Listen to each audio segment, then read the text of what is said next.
Last year, the Nordic Network of Astrobiology, together with the NASA Astrobiology Institute, organized a summer school in Iceland for 2 weeks, and one of the projects was to test the colonization of different environments by microbes.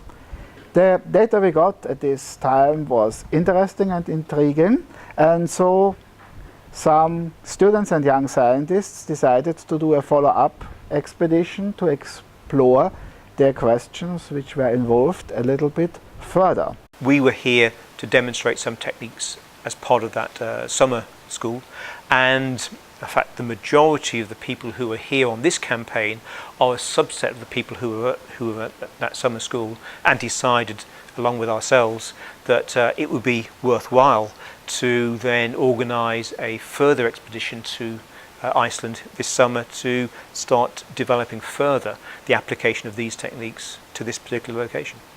A group of about 45 different graduate students and postdocs studying astrobiology, and we had a really great time here, kind of both doing lectures and also field sampling. I really enjoyed it. I enjoyed meeting astrobiologists from around the world, students from Europe, across Europe and the Americas. The summer school last year was really a lot of fun. Got to meet a lot of people from different parts of the world, from different backgrounds, a lot of different expertise. Last year we did a pretty good job of introducing ourselves to a bunch of useful field techniques, and I wanted to learn more about those and get some science done.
Hello, my name is Wolf. I'm Associate Professor at Stockholm University in Sweden, and I'm also coordinator of the Nordic Network of Astrobiology and director of the Stockholm University Astrobiology Center, which exists since 2011. I was more or less functioning as a kind of local coordinator and local scout for the different logistics also, since I am involved in Nordic astrobiology research and thus have a certain experience with Iceland and with also the Icelandic bureaucracy and the red tape you have to do for such expeditions, which can be quite substantial.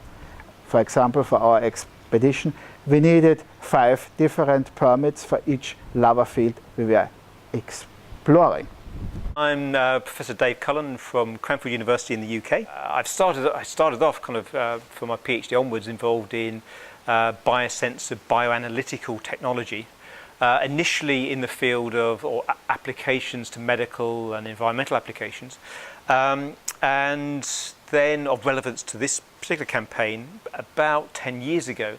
I kind of stumbled across what's now colleagues in the space planetary exploration sector, and we started thinking about the possibility of using biosensor bioanalytical technology, not for medical and environmental applications, but in planetary exploration, trying to detect life in extreme environments. The initial context was detecting life on Mars. My name is Thomas Cullen. I go to school in the UK, and my dad is Professor David Cullen. My name is Malene, and I'm studying biology at the University of Copenhagen, where right now I'm finishing up my master thesis on virus-host interactions in archaea and archaeal viruses. My name is Eddie Suderman. I'm an astronomy and astrobiology PhD student at the University of Washington in Seattle. My research involves looking at Earth as an exoplanet and modeling terrestrial planet atmospheres to better characterize terrestrial planet spectra when we actually get observations from space-based telescopes. My name is Elena Amador. I'm from the University of Washington in the Earth and Space Sciences Department and the Astrobiology program. So I'm Chang Yin. Now I'm working my postdocs at the Stockholm University. So I'm molecular biologist. My work is focused on the ribonucleotide reductase. It's a very important enzyme for the very beginning of life. I'm Amanda Stockton. I'm a NASA postdoctoral program fellow at the Jet Propulsion Laboratories in Pasadena, California, and I'm developing miniaturized microfluidic instruments to look for signs of organic chemical signs of life on other planets. So my name is Morgan Cable. I am a technologist at the NASA Jet Propulsion Laboratory in Pasadena, California, and I'm a chemist by training, got my PhD at Caltech, and I'm interested in how to detect different organic molecules, whether that is in situ using microfluidic techniques or other ultrasensitive techniques, or if we want to do remote observations to look for signs of life or signs of organics from orbit. I'm Adam. I'm a PhD student at the Open University in the UK. I'm working on the interaction of the atmosphere and subsurface of Mars and working on the ExoMars Trace Gas Orbiter. My name's Diana Gentry. I'm a graduate student in mechanical engineering at Stanford University, working in a lab at NASA Ames Research Center. Part of the research that I do is device design for biological sampling in extreme environments. I'm Gayatri Murugesan from the University of Turku in Finland. I did my PhD there, studying on biofuel production from cyanobacteria from the local environment in Finland. You know that we are northern now. Heard you promise me at the north end of monogamy. Cut there from filling me lead. Somewhere I heard you scream. For others' hearts, and alarm is to life. Hold the keys to a Cupid flight. You won't ever find it's time to up and die.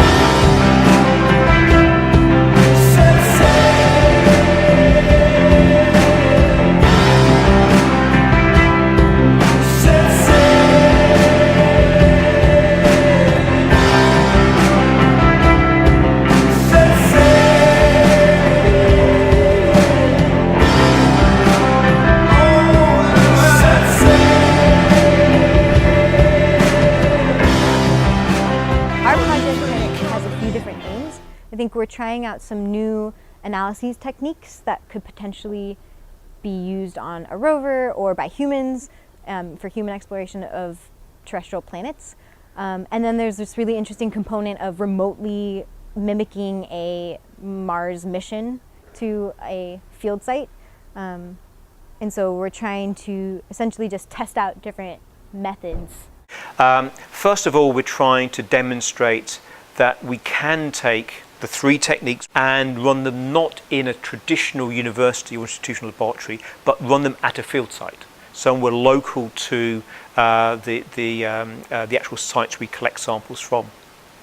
And of course, in this campaign, that's done here in a local school, about an hour's drive from the field sites we're interested in. Normally, fieldworks are like that. You do a lot of sampling during some time. You take the samples back, and then you analyze them at home, and then you scratch your head and say, okay, we should have done maybe that. We should have done maybe this in addition, or we should not really have done that.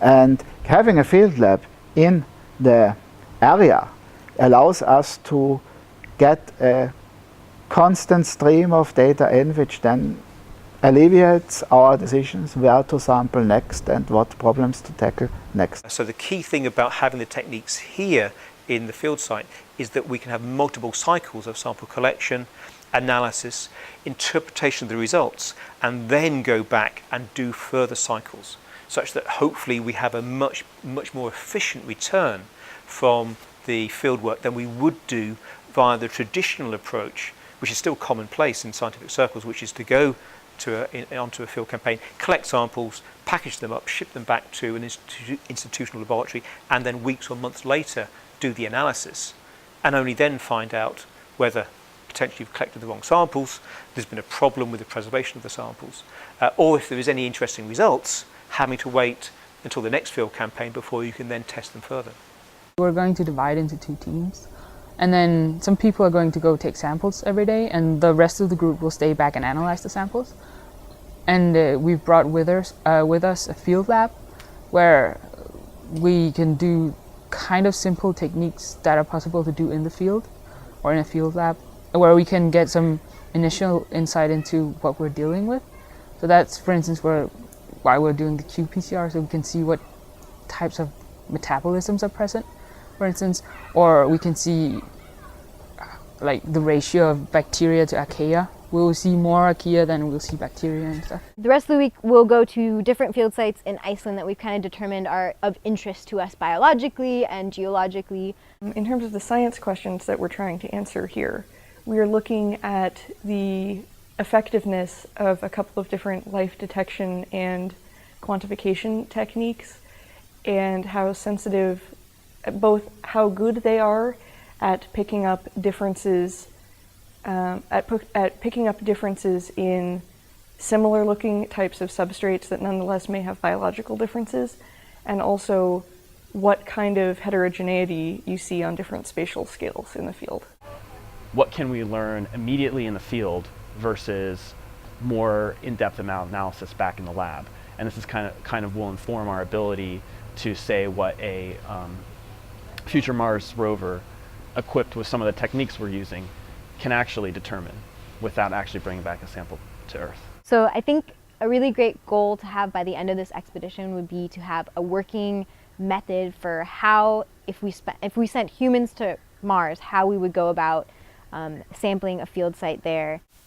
To me, the goal of this expedition is to be able to inform future planetary missions, whether those are in situ missions where we're landing somewhere and we want to help decide if this place is the right place to sample, or if the place that we're sampling is good representation of kind of that whole area, or also to better inform remote observations. So if we're in orbit around some place and we take an image of an area, what can we learn from that? What can we tell from that image that then we can apply to things going on the surface? The majority of the people who are here are kind of early stage career scientists, so either research students or kind of early stage postdocs. And so the other objective of this is to give this group, some of which have not been involved in such field campaigns before, experience of both the techniques and running field campaigns, so it helps them develop their own individual careers.